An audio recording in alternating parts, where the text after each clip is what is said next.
des difficultés à laquelle font face les nouveaux nageurs lorsque vient le temps d'apprendre le style libre, c'est simplement « mais où commencer ?» Avec tellement d'éléments complexes tels la respiration, la flottabilité, c'est-à-dire la position du corps, les gestes de traction, c'est généralement pas recommandé d'essayer d'apprendre tout ça en même temps. On favorise plutôt une approche qui consiste à décomposer le geste et à apprendre à maîtriser chacun des éléments fondamentaux avant de passer à la prochaine étape. Alors, avec cette optique-là, la journée entière propose une série d'éducatifs destinés aux débutants pour apprendre à maîtriser chacun de ces éléments fondamentaux. Et cette progression, cette série d'éducatifs, on l'a appelée la progression du crawl à un bras, version du débutant.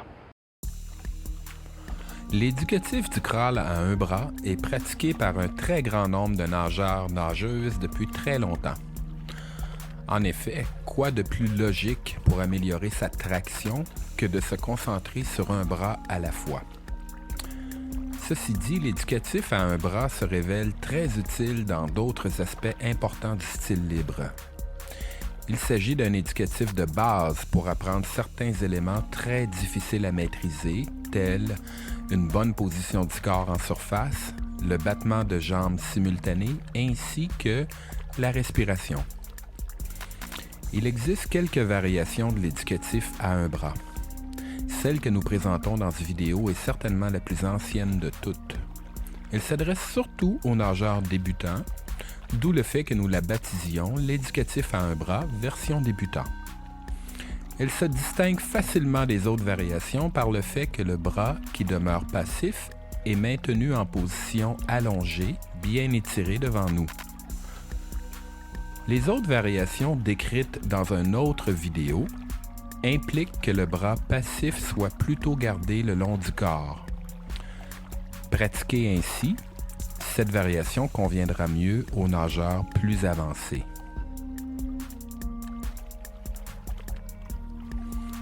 Nous croyons que l'éducatif à un bras est une excellente façon d'apprendre le crawl, surtout chez l'adulte. Pour servir cette cause, nous introduisons une progression très douce que nous appelons la progression en 3 étapes du crawl à un bras. Cette progression n'est utile que pour l'apprentissage d'éléments les plus fondamentaux tels la position du corps, la respiration et le mouvement de jambes simultané. Elle implique de marquer des pauses assez longues à chaque étape. Dès que l'on devient à l'aise de répéter en boucle les 3 étapes de cette progression, il est temps de pratiquer l'éducatif crawl à un bras en continu. La première étape de cette progression est la recherche d'une position de base nous permettant de respirer à l'aise. C'est l'étape la plus importante. Nous l'appellerons la position de base ou position numéro 1. L'atteinte d'une posture parfaitement latérale peut être un peu difficile à maintenir pour le nageur débutant.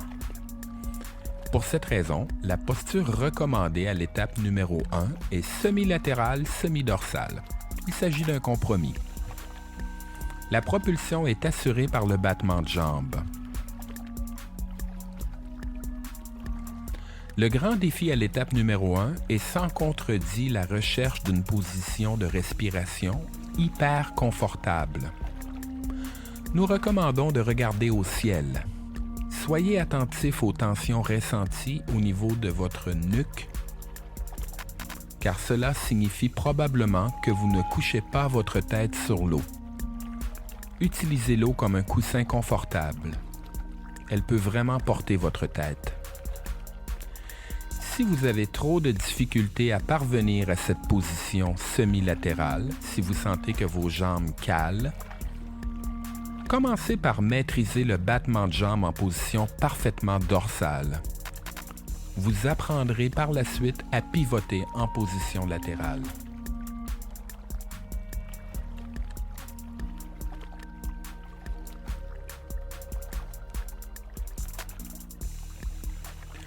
Une fois la position numéro 1 maîtrisée, il est temps de passer à l'étape 2.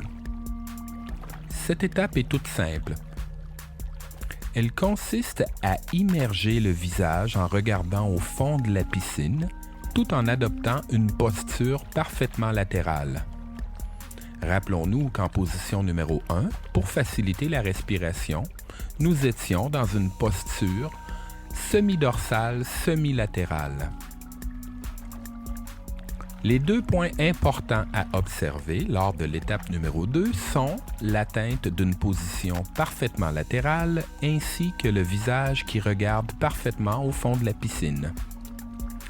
Au moment où votre visage s'immerge, il peut être judicieux d'expirer, préférablement par le nez. Ne laissez pas s'échapper tout votre air trop rapidement. Assurez-vous d'une expiration graduelle et complète. Nous ne conserverons pas cette position trop longtemps puisqu'on risque de se retrouver rapidement à bout de souffle. Gardons tout de même cette posture pendant au moins 5 secondes. Investissez ce temps à vous assurer que vous parvenez à une posture parfaitement latérale.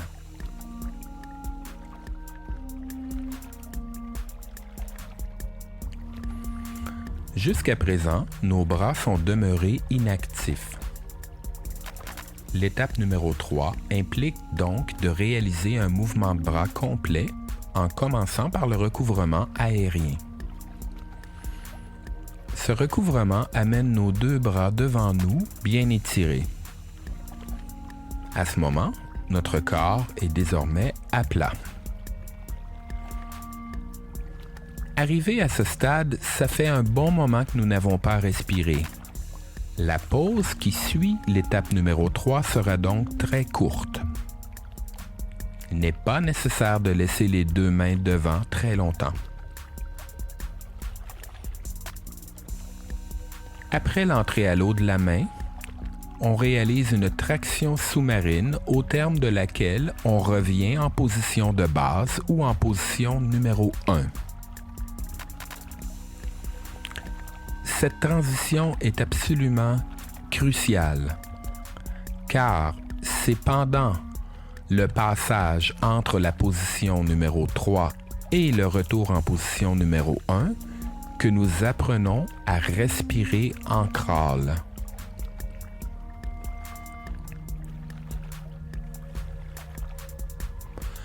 La progression en 3 étapes présentée jusqu'ici implique qu'on garde un bras entièrement passif. Afin de se rapprocher davantage du style libre complet, cette progression peut et devrait être pratiquée en alterné. Ici, on change simplement de bras à chaque traction.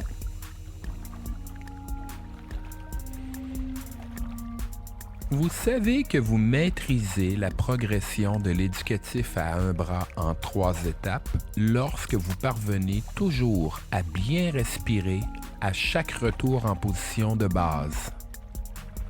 De même, votre corps doit être le plus à l'horizontale possible. Le recouvrement aérien est détendu, vous vous sentez bien à l'aise de faire plusieurs longueurs de piscine. Arrivé à ce stade, il est temps d'éliminer progressivement les pauses entre chaque étape, ce qui nous amène à la pratique de l'éducatif du crawl à un bras dans sa forme classique, soit ininterrompue. Plusieurs d'entre vous reconnaîtront l'éducatif du crawl à un bras nagé en continu. Les différences majeures entre la progression en mode apprentissage et l'éducatif en mode pratique est l'élimination de toute pause entre les étapes. De même, nous tenterons de réduire la rotation du corps lors de l'inspiration.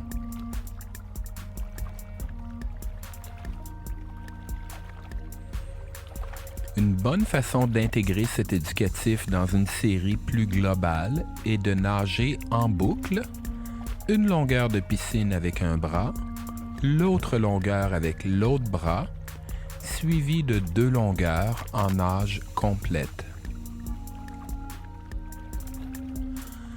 L'éducatif du crawl à un bras avec le bras passif laissé devant nous possède de nombreuses vertus.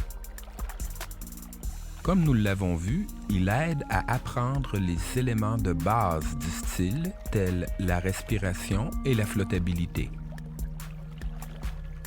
Il s'avère également très utile pour l'amélioration du mouvement de bras en général, c'est-à-dire recouvrement, entrée à l'eau, prise d'appui et traction. Bien sûr, comme c'est un éducatif qui dépend beaucoup du mouvement de jambes, il aura également un effet très bénéfique à ce niveau. L'éducatif possède tout de même ses limites et ses moins bons côtés. Il favorise en effet l'apparition de défauts tels une rotation du corps trop marquée lors de l'inspiration, un temps mort que subit la main après l'entrée à l'eau, ainsi qu'un coude qui tend à s'affaisser lors de la prise d'appui. Pour ces raisons, nous vous recommandons de migrer vers l'autre catégorie d'éducatif à un bras, soit la version avec le bras passif maintenu le long du corps, et ce, dès que vous maîtriserez bien le contenu présenté dans ce vidéoclip.